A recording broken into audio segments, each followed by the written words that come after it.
Any of the locations that you were playing in, is there one teammate that was one of the funniest guys, one of the coolest guys, and a good story that stands out with that guy? Who would that be and why?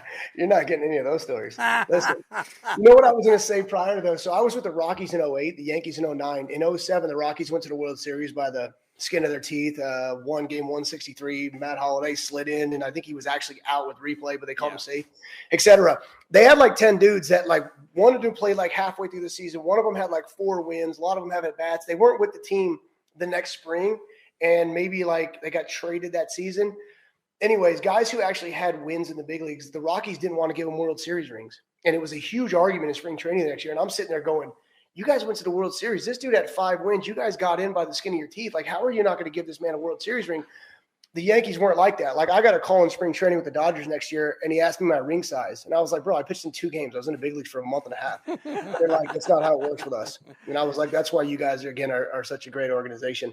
Bro, I played with everybody. You got to remember, man, I came in, I was pre-steroid era. I was post-steroid era. I was when you got your first-round pick, you didn't go to the big league camp. You earned it. You went to minor league camp. And then I was, big leaguers, first-round picks go straight to big league camp. And, man, I've seen it all. I've had some of the best teammates of all times. But guys like Orlando Hudson stand out as, God, he don't ever stop talking. And he's the funniest dude ever. And if you can't be in a good mood or ready to play or just energetic with him around, then you have no business being around. I'm never going to tell you any of the good stuff because, some things we take to our graves, obviously. But I'll tell you this, on field, I felt like I was probably the best fielding pitcher in the game. I was really good. That's the one thing I could do. And he was arguably the best second baseman in the game. And if I fielded a bunt on the right-hand side, he would just cuss me out from second base. I'd field it, I'd throw the guy out, and he would be yelling at me at second base as the ball's going around. Don't you ever, those are my balls, you do not. And we would argue on the field about who's going to field a bunt, and he's playing second base back there, and I love the guy for it, man. But, just fun stuff like that, watching him and Mike Bordick wrestle every damn day in the clubhouse and fight. Mike Bordick. Couches are getting flipped over, and, oh, man, it's just there's a lot of good times with guys like Orlando. We are talking to former Orioles, Blue Jays, and Yankee pitcher Josh Towers. And it's funny because one of our guests, one of our fans over here, wants me to ask, he keeps asking me, first of all, he says your stories are great and you're a genuine person, but he says, can you ask him about how his arm is doing after a lifetime of pitching? So how's your arm doing now that you're retired? Yeah, still to this day, I've never had an injury. Still, I don't feel like I ever played, to be honest with you. But I try to explain this to people because obviously I learned a lot about the game. I know a lot about throwing and teaching and all that good stuff. And we're all built differently. Like my son plays, he's in college, but he's having major, major arm problems all the time. And we throw drastically different. So like Jacob deGrom, like his shoulders are kind of parallel, they're kind of flat. Like mine were like that too. Like if I'm going that way, I kind of lean this way, which is unorthodox. Mm-hmm. I don't create leverage to throw a big curveball, maybe a slider, but I condense my miss area so my control is better. Not intentionally, it's just the way my body was always, just the way I did it. So what it did is it didn't create stress. I didn't open up. I didn't do anything that added stress to my arm. I learned to let my body do about 95% of the work. And then right when I needed to release the ball was when my arm took over. So it was out in front.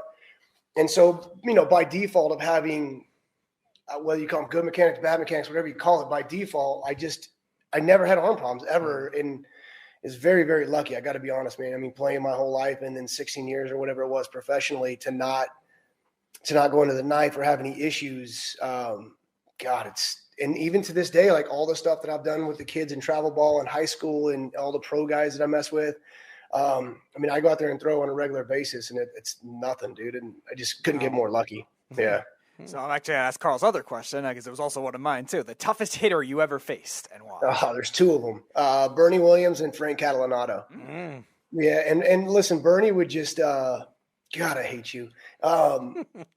He would just stand up there and just I just lived on the corners and he would just foul it in the dugout, foul in the stands, hook in the stands until I made a mistake. And 10 pitches later, and I used to yell at him on the field, just put it in effing play. if I threw him 9 pitches, that's a whole inning for me. That's a waste of an inning. Like, just put it in play. You're going to get a hit off me anyways, so stop wasting my time. And so then I would just be like, I'm just like, do this to him, let him know a 4-seamer's coming and try to get him to hit it. Frank Catalanato, luckily I played with for a few years. And even we would inter-squad with the Blue Jays, and he was with the Texas Rangers. I think my first start, he had a home run off me too. Wow. But we would inter-squad with the Blue Jays. And I remember, like, one day in particular, he could do anything he wanted. He was the most amazing hitter I've ever seen. And I remember Frank Menachino was playing third, and we're on the backfields, and Cat comes walking up to the plate, and I'm on the mound, and he looks at Menachino, and out loud he goes, "Hey, Frank, I'm going to hit it right by you, so you might want to back up." And I already know he owns me, man. And I look at Menachino, I was like, "Dude, I got this bitch. Don't worry about that. He ain't hitting nowhere near you." And I swear to God, this dude works like 4 or 5 pitches and hits a laser right by Menachino for a double, and he's laughing all the way to second base. Like, there was just nothing I can do. It's like he saw the ball. But I learned, man, this is the craziest thing I learned. And this is the thing, like, when a lot of people watch baseball on TV, you're seeing a generic product, right? You're just seeing a game that we all kind of have messed around with outside or whatever. But there's such an advanced game going on, like, with us in our heads. It's not physical anymore. And I asked Frank one day, I said, "Why do you hit me so low?" And he goes, "Well, here's the reality." He goes, "Your fastball's not hard enough for me to be late on. And your off speed, there's not enough separation for me to be early on." He goes, "So I get to hit your fastball into left center, and I get to hit your off speed to right center." He goes, "So I just sit in the gaps, and no matter what you throw, I'm going to be right on it." And I was like, holy shit. So, okay, so I see what I have to do. I have to really manipulate the timing or what I'm taking or putting on a pitch to get you to hit it to left field or right field and get you. And so then when I learned guys like Bernie and other people that were kind of having that same philosophy, whether they intentionally or not, I learned to, like, take more off or create a little bit more movement or sneak it on you a little bit more. And like, just like, I started doing that with Ichiro, and I had a ton of success because, like, I learned this through conversations with Frank Catalanato. It's crazy the stuff that we're really doing out there. Well, I will say this. Bernie Williams is one of the nicest people you'll ever meet. And I've met him quite a few times. He's an unbelievable guitarist. And he's just a very, very funny guy, too. Just one of sweetest. You wouldn't think that when you look at Bernie Williams, he was a fantastic baseball player, but he was one of the better hitters of the last 25, 30 years of the New York Yankees. A fantastic, I don't think he gets enough credit. No, not at all. As everybody knows, we are talking to former Orioles, Blue Jays, Yankee pitcher Josh Towers. So you talk about kids. How many kids do you have? And are any of your kids going to ride into the sunset and get drafted to the majors at any time soon? I got 2.5. I got 3. I have a daughter and a son, and then we have my son's best friend who we kind of adopted. He's been living with us for a long time. So the 2 boys are in college. They're both freshmen. Jack is going to CSN out here in Las Vegas. He's a middle infielder, third baseman. And then my son, Ryan's at Loyola Marymount. He's a pitcher. And I'll tell you, man, he, not even just being a father, he is some of the best stuff I've ever seen. And he's 1,000 times better than I ever was. But he's the one who's having issues with his shoulder big time. And that's why I said, like, it's crazy that I never had injuries and my son's having a hard time staying healthy. He's fixing to have surgery here coming up on his shoulder. Really? So we're going to miss some time, but he would have been probably the closest because his stuff is that good. Best my pitcher.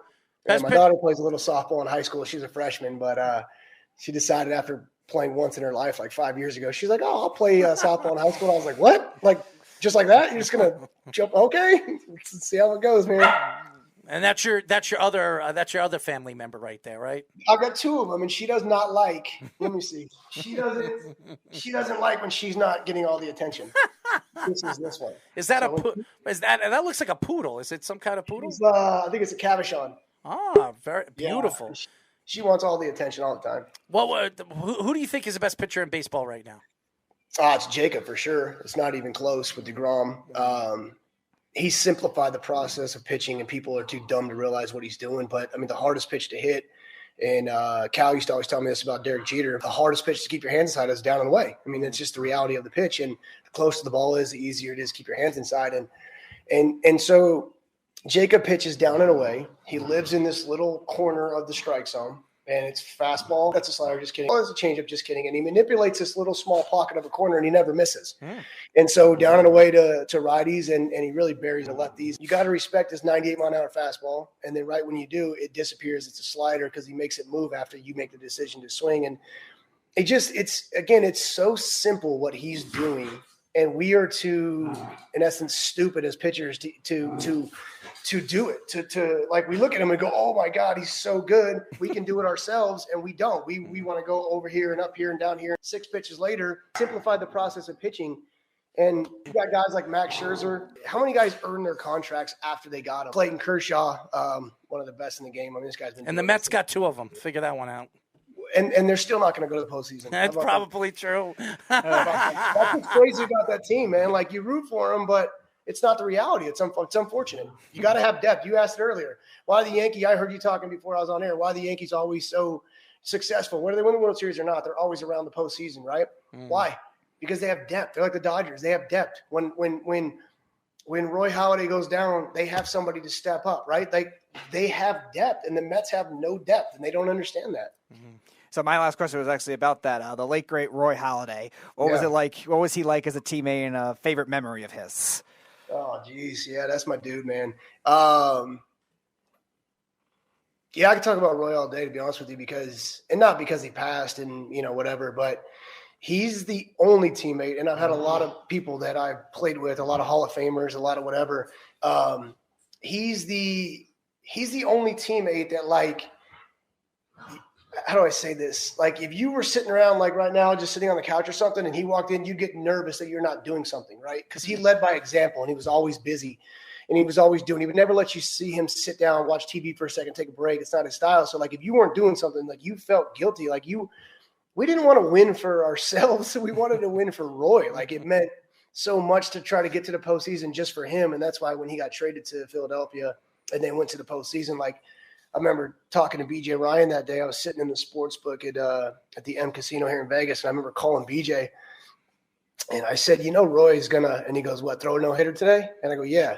I go, it's gonna happen. I go, how long this guy has been waiting to get to the postseason, and how hard we tried and we couldn't do it, and how many of us let him down. I was like, and now he gets this spot with Philadelphia. I said, guarantee he throws a no-hitter, and the dude goes out and throws a no-hitter. Like, it wasn't a surprise to us. Like, knowing that, man, it wasn't a surprise how hard he worked. Yeah, dude, I loved it. Oh, you know what? There's a story you guys may not even know. We signed AJ Burnett, and AJ started following Roy around all day in spring training. Rightfully so, right? And so Aaron Hill and Russ Adams were very young first-round picks, and they like, it was like Dora or something. Like, where did my Roy Halladay go or whatever? They're like making fun of AJ, like chasing Roy around. And I was like, you guys, I wouldn't do this. Like, you don't understand. Like, you poke at Roy, and he may not seem like much, but you poke at him, and like, whatever you do, it's coming back tenfold. And so they made like a T-shirt or something, like mocking AJ and Doc. And I was like, oh, you guys are done. And you don't have the money they have. Next thing you know, like a week later, we're stretching, and there's a helicopter airplane flying around, and it's announcing a wedding of Russ Adams and Aaron Hill. And then we come inside, and in our seats, there's invitations, full wedding invitations. They had tuxedos for these dudes. They decorated their cars. We had a full cake, a full blown wedding. And then they had the post airplane flying around, congratulated them getting married with the media. Like, it was the funniest stuff. And I'm like, man, like, you guys made a T-shirt and they made a wedding, bro. Like, you got to stay away from Roy. He might be quiet, but he's nuts, man. I loved him. Well, we really appreciate your time, man, and we would definitely like to get you on again. Your stories are fantastic, and we've interviewed a lot of ex-athletes, a lot of ex-baseball players. You're just so like straightforward.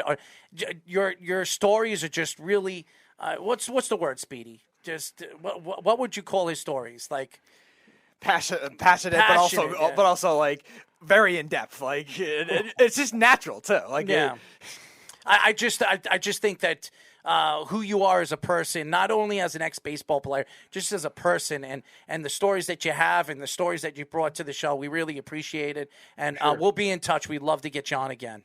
Yeah, let me know, man. Anytime.